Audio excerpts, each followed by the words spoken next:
There's an ETF right now that pays you income every single week, not once a month, every 7 days, and it's targeting a 13% distribution rate with 0 fees. That sounds too good to be true, and honestly, parts of it are.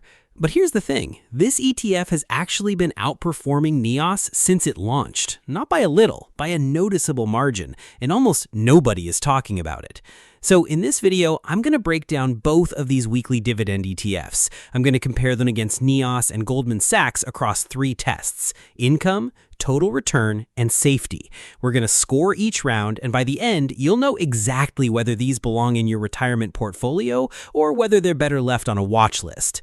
And the part most people miss, it's not the yield. It's what happens when you look under the hood at where that 13% actually comes from.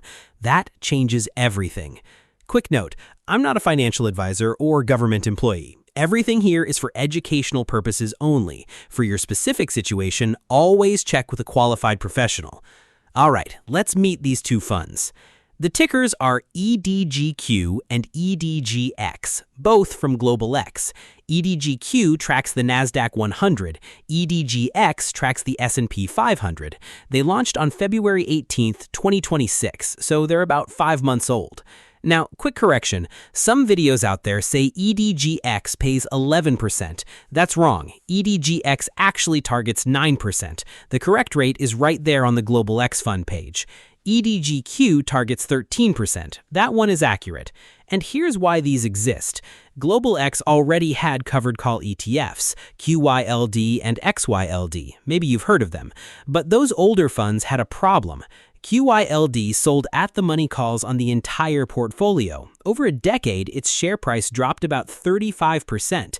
Meanwhile, the NASDAQ tripled. That's a brutal trade-off. EDGQ and EDGX are the fix. They use a flexible coverage ratio. They write calls on only part of the portfolio, not all of it. That's the same modern approach NEOS and Goldman Sachs use, and it means the fund can still capture some of the upside when the market runs.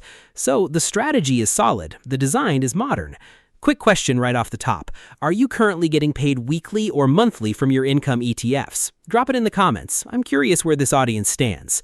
Now, you've heard the 13% number. Before we put these up against NEOS and Goldman Sachs, there's something you need to understand about where that 13% actually comes from. And it's the thing most videos about these funds skip entirely. Round 1, the income test. Let's start with the most obvious question. How much do these funds actually pay? EDGQ targets 13.07% annually, paid weekly. At a recent payout, that's about 6.9 cents per share every week. On a $100,000 position, you're looking at roughly $250 a week landing in your account. EDGX targets 9%, also weekly. Same 100K gets you about $173 a week. Now, here's what's interesting. NEOS's NASDAQ fund, QQQI, actually pays more. Their distribution rate is about 14.25% monthly. So, on raw yield alone, QQQI wins. Then there's Goldman Sachs. GPIQ pays about 10.94%, also monthly. Lower yield, but let me come back to why that matters in the next round. So let's talk about what this 13% actually is. EDGQ's 30-day SEC yield, the number that shows what the fund actually earns from dividends and interest, is 0.62%, and the unsubsidized SEC yield, negative 0.02%. Let me say that again, negative. That means almost none of that 13% comes from earned dividends. It's option premium and return of capital. Now, here's what surprises most people. Return of capital sounds scary, like you're getting your own money back. But for retirees, it can actually be one of the smartest tax tools in your toolkit. Let me show you why. When a fund pays you from return of capital, it doesn't count as income on your tax return that year. Your cost basis goes down instead. You still owe taxes eventually when you sell, but in the meantime, your MAGI stays lower, and for a retiree watching Medicare IRMAA thresholds, that's huge. It can be the difference between paying $202 a month for Medicare Part B and paying $283. That's almost $1,000 a year. QQQI does the same thing. About 99% of a recent monthly distribution was classified as return of capital. They also use Section 1256 index options, which get a 60-40 long-term, short-term tax split. That's a small edge EDGQ doesn't have. So on income, QQQI edges out EDGQ on raw yield. EDGQ pays more often.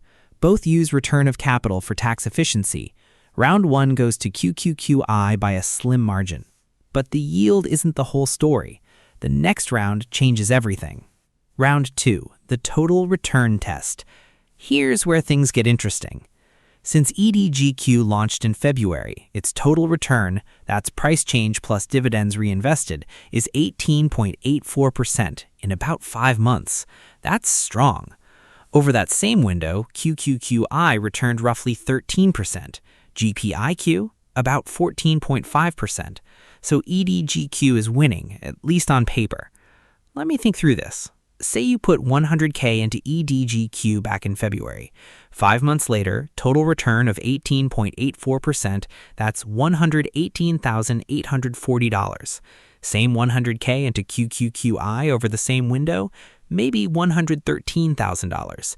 Into GPIQ, around $114,500.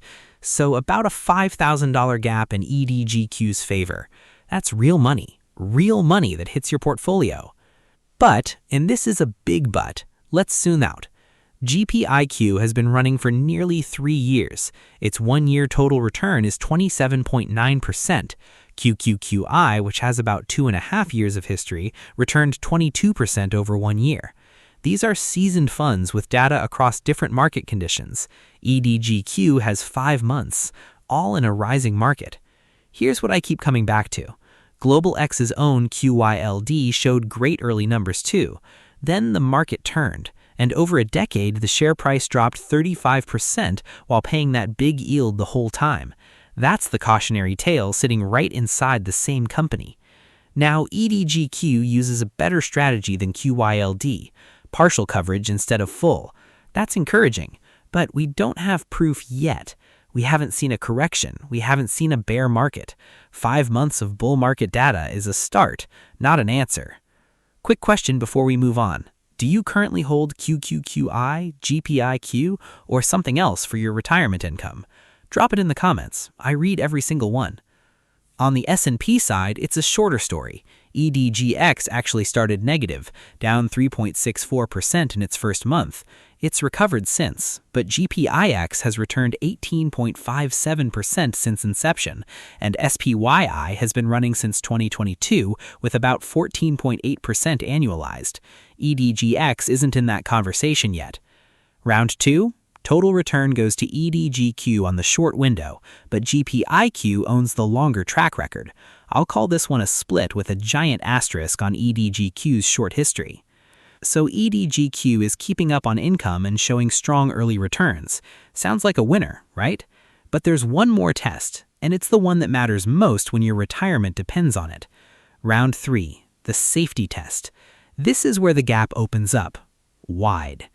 EDGQ has $8 million in total assets. EDGX has $2.7 million. Let that sink in. QQQI has $12.4 billion. GPIQ has $4.6 billion. That's not a rounding error. That's a completely different category. The general rule of thumb in the ETF industry is $50 million in assets for a fund to be considered viable. Below that, the issuer starts thinking about closing it. And Global X does close funds. In August 2025, they liquidated a batch of US ETFs. Their own press release said these funds represented less than 0.2% of their total assets. Small funds get cut. That's the business. Now, if EDGQ closes, you don't lose your money. You get paid out at net asset value, but you do get a taxable event you didn't plan, and your weekly income stream stops. If you're budgeting around that income in retirement, that's a disruption you don't want. Then there's the fee situation. Right now, both EDGQ and EDGX charge 0 fees. Global X is waiving all expenses until March 1st, 2027.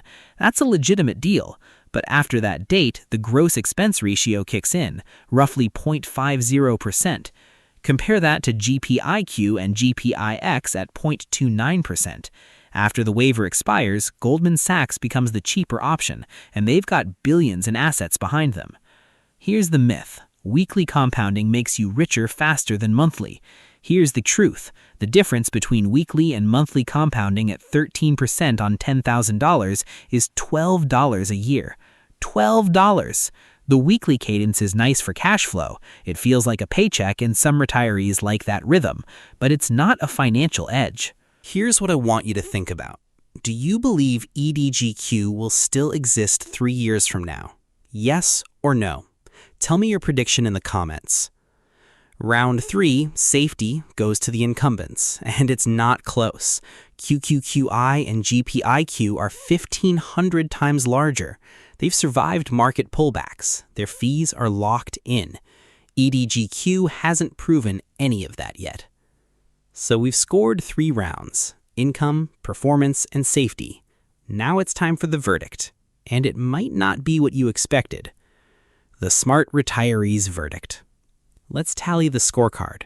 Round 1, income. QQQI by a slim margin.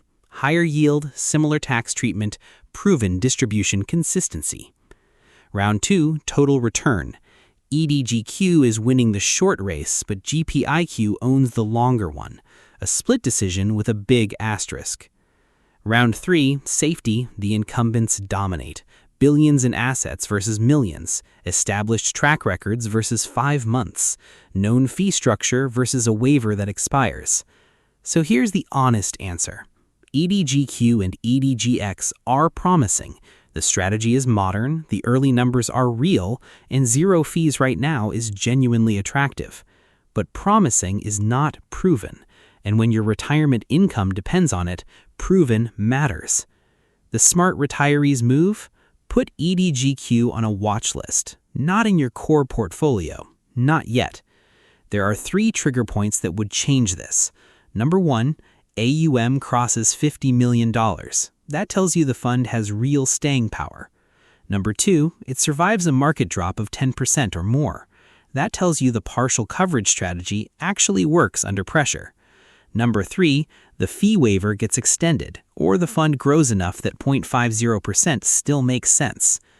Until those boxes are checked, your core income sleeve has better options right now. QQQI and SPYI from NEOS for maximum tax-deferred income at massive scale, $12.4 billion and $10.1 billion. They're not going anywhere. GPIQ and GPIX from Goldman Sachs for the lowest fees at 0.29% and the strongest total return numbers over a real track record. If you're still curious about EDGQ, a small position, maybe 5 to 10% of your income sleeve, inside a Roth IRA is a reasonable way to explore. The Roth eliminates the tax complexity of weekly return of capital distributions, and if the fund does close, you don't face a surprise taxable event. But the core of your retirement income, that stays in battle-tested funds with billions behind them. Here's the line I want you to remember. Headline yield gets the click. Total return pays the bills. That's it. That's the whole game. Every time you see a big yield number, ask yourself, what's the total return? What's the NAV doing? How big is the fund? Those 3 questions will save you more money than any single ETF pick ever will. If someone you know is chasing a high yield number without checking what's behind it, share this video with them right now. It could save them a real headache. What's the one thing you look at first when evaluating a new income ETF?